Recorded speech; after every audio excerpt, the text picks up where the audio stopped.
Hi, good morning, everyone. Welcome back to the series of all about English.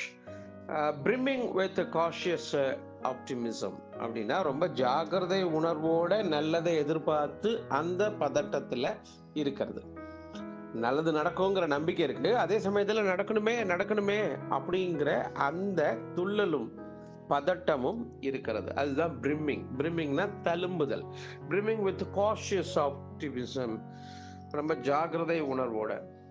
It means full of hope but a careful outlook where there's a sense of hope and also a belief in a positive outcome, but with a degree of reservation or an awareness of potential difficulties. இதனால என்னென்ன சங்கடங்கள்லாம் வருமோ அதெல்லாம் வரக்கூடாதே அப்படிங்கிற நிலைமையில நல்லது நடக்க வேண்டும் அப்படிங்கிற கவலையில பதட்டத்துல நாங்கெல்லாம் எவ்வளவு நடக்கணுமே நடக்கணுமேன்னு ஆசைப்பட்டுக்கிட்டு இருந்தோம் அப்படின்னு சொல்றோம்ல, அதுக்கு brimming with cautious optimism, brimming with optimism அப்படின்லாம் அதை சொல்லலாம்.